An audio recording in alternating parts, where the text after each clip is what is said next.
Traz o Francisco Filho ao vivo, porque ontem, logo após nós tomarmos conhecimento do acidente que ocorreu em José de Freitas, o Francisco Filho se deslocou até lá.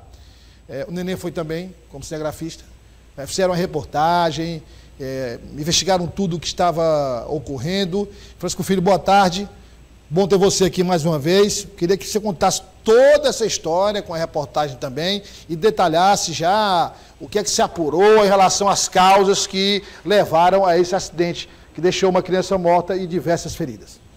Muito boa tarde para você, Douglas, a todos que acompanham a nossa programação. Após a informação e a confirmação da morte da Érica Pereira da Costa, de 14 anos de idade, nossa equipe de reportagem se dirigiu até o município de José de Freitas e, ao chegarmos lá no hospital, Nossa Senhora do Livramento, o clamor era muito grande. Imagine só, uma cidade pequena, onde cerca de quase 30 alunos estavam dentro daquele coletivo e acabaram se machucando e com uma vítima fatal. Familiares, amigos, curiosos, procurando saber de notícias. E foi assim que nós recebemos aí essa informação, vamos dizer assim, no hospital.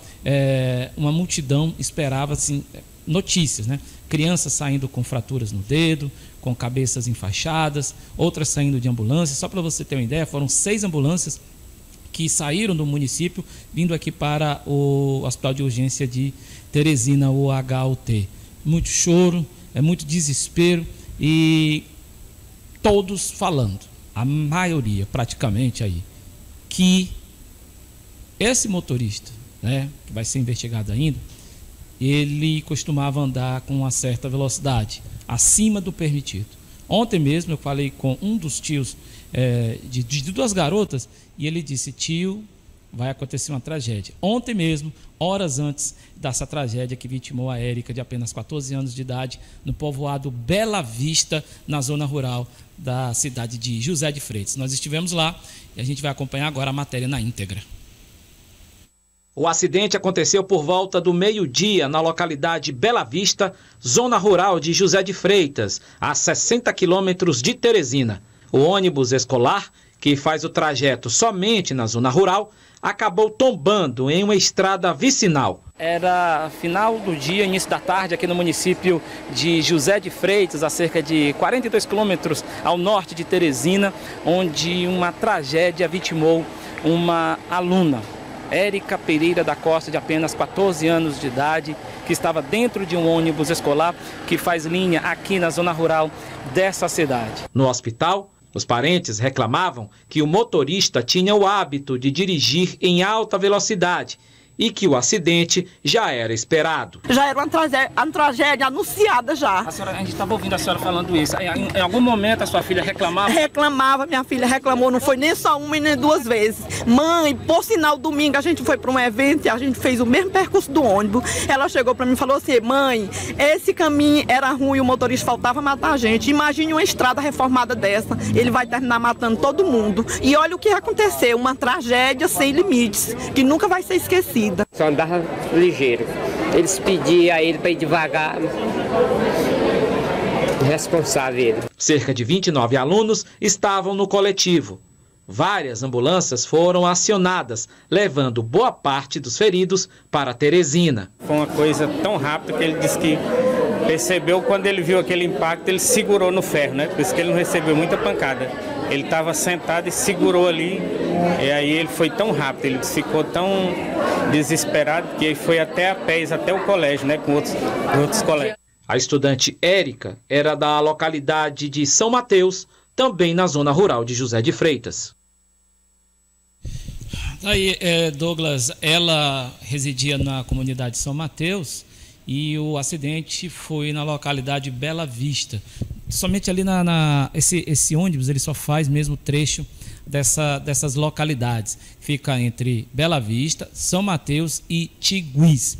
Nós acompanhamos também de perto, vamos até lá, essa localidade, cerca de quase 15 quilômetros da zona urbana de José de Freitas, e a comoção foi muito grande, né? As imagens, né, que vocês estão acompanhando aí dessa estrada vicinal, ela, quando está essa imagem, né, a gente tem a noção, a gente que dirige, né? Percebe-se que realmente você tem que reduzir, principalmente quando você leva vidas humanas, né? Aí, no momento em que nós estávamos, a perícia da Polícia Civil também estava no local e registrou o tacógrafo, né? Ele aciona um mecanismo e sai como parecendo aquelas notinhas de supermercado, enfim. E isso vai ser tudo periciado pela Polícia Civil. O motorista, que ele é do Promorá, certo? Ele tem 41 anos de idade, o Herbert. Ele prestou depoimento porque ele estava sendo ameaçado. Ele prestou os primeiros socorros com essa garota, mas quando ele viu que a situação era muito grave, ele não podia fazer nada, ele pediu ajuda a um motociclista que passava na região e o levou até a delegacia. Lá é o 17º Departamento de Polícia. Depois ele foi liberado, claro. Serão aí ouvidas testemunhas, né? Teremos as oitivas para que ele possa prestar depoimento desse caso que infelizmente levou a vida dessa jovem de apenas 14 anos de idade, a Érica Pereira da Costa. Francisco, na sua reportagem ficou claro aí o desespero das famílias. Isso é perfeitamente compreensível, não podia ser diferente, principalmente a família da criança que morreu, a quem nós enviamos os nossos sentimentos, nossos pêsames. Deus possa confortar a família nesse momento difícil, porque a gente fica aqui imaginando o seguinte: a criança sai de casa viva, deve ter saído de casa, almoçado, tomado banho, almoçado, a mãe preparou a criança ali para o colégio. Então a criança vai para o colégio em busca de um futuro com uma profissão, se estabelecer no mercado. De repente, a mãe se programa para receber a criança no final do dia de volta para cá, em casa.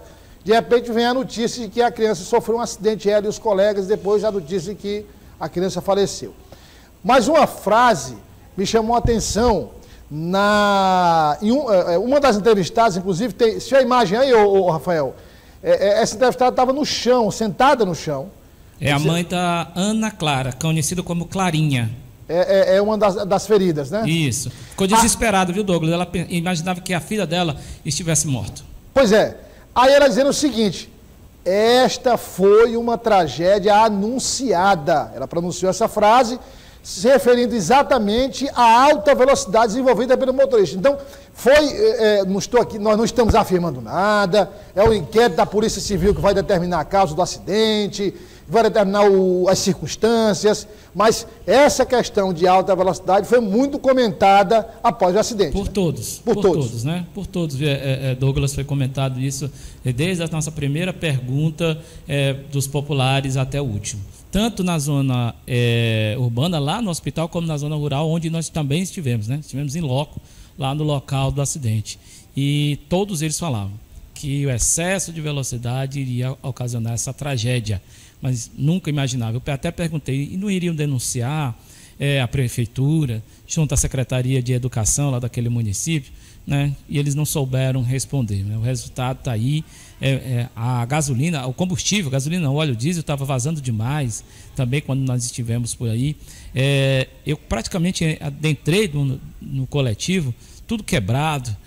E olha assim, foi Deus, pode ter certeza, porque por sorte não tivemos aí outras vítimas fatais. Ele prestou o socorro necessário, mas acabou saindo do local, como de ser linchado, foi para a delegacia o Herbert, ele que é do bairro Promorá. Então, mas todos reclamavam dessa alta velocidade. E o tacógrafo está lá, vai mostrar, né? E com certeza a Polícia Civil vai divulgar depois o balanço, né, do que foi toda a rotina desse coletivo durante uma semana, 2 semanas, dependendo aí do sistema do tacógrafo deste coletivo. Olha só, você está vendo aí as imagens? Pode vir. Pode deixar as imagens na tela? Você está vendo aí a criança que infelizmente morreu, essa da foto, Francisco Filho, que nós mostramos aí. E eu pergunto a você, no momento que você chegou lá, como é que estava a situação, a movimentação e principalmente a logística para atender as crianças feridas, transferir para Teresina e esse suporte também aos familiares? Olha, o Sistema Móvel de Urgência, o SAMU, nós temos que parabenizar todos. No momento em que nós estávamos trafegando até aquelas cidades, a PI ela está passando por um processo de novo asfalto, né? Estão construindo outro asfalto. Paramos em 2 oportunidades e nós contabilizamos somente até lá 4 ambulâncias e uma ambulância menor do município, ambulância do SAMU com direção a Teresina. E aí nós notamos que realmente a coisa era séria. Ao chegarmos lá, eu conversei com uma socorrista, ela disse que foram 6 ambulâncias que levaram essas crianças. Então o sistema foi muito rápido, né? Essa foi a última, essa ambulância que vocês estão vendo aí, que levou 2 jovens que estavam com dores na cabeça e também com suspeito de luxação no ombro e o outro no braço. Então a logística foi muito grande. Rapidamente essas crianças foram socorridas. Caso contrário, elas poderiam aí ter mais momentos de dor, né, porque estavam feridas e passando por mais complicações. Você perguntando, a primeira pergunta, eu acho que foi sobre a comoção, o clima terrível, né? Pais, irmãos chorando demais. E assim, a gente, claro, fica também comovido com essa situação, porque a gente está lidando com essa jovem que acabou perdendo a vida, como você falou, saindo de casa atrás de um futuro promissor para estudar, mas que infelizmente não voltou para casa viva. Seu filho, no caso do motorista, ele, após o acidente, você trouxe a informação de que ele foi ameaçado, enfim. Sim. É natural essa revolta, né? Também tem que respeitar essa dor que as famílias enfrentam e obviamente que esse acidente, qualquer acidente tem uma explicação. Qualquer acidente, seja falha humana, falha mecânica, tem uma explicação. Um acidente não acontece por acaso, por acaso, do nada, né, fortuito, não, tem uma causa. E aí nós temos uma situação em que há uma persistência nessa tese da alta velocidade. Então, após o acidente, se informou que ele pediu carona, alguém com uma motocicleta, foi até a delegacia, prestou depoimento de forma espontânea, contou o que aconteceu, a versão dele, obviamente. Mas parece que até o momento em que ele finalizou o depoimento, não havia chegado a notícia da morte da criança, né? Não, sim, no começo não. Porque ele ficou desesperado, ele tentou reanimá-lo, fazendo massagem cardíaca, isso de acordo com o escrivão lá da delegacia, e quando ele viu que ela estava sangrando demais pelo nariz, pela boca, ele viu, não, aqui não, eu não posso fazer muita coisa.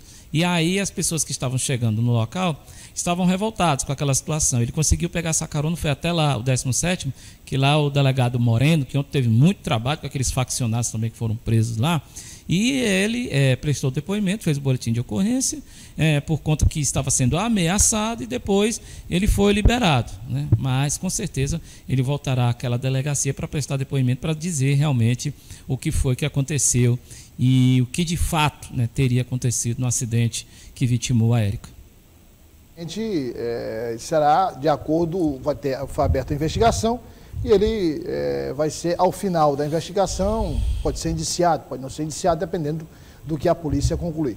Francisco Filho, parabéns pelo trabalho, obrigado pela participação. Qualquer novidade em relação ao estado de saúde das 2 crianças que ainda estão internadas no Hospital de Urgência de Teresina, o espaço está aberto, é só avisar. Forte abraço, qualquer momento a gente volta.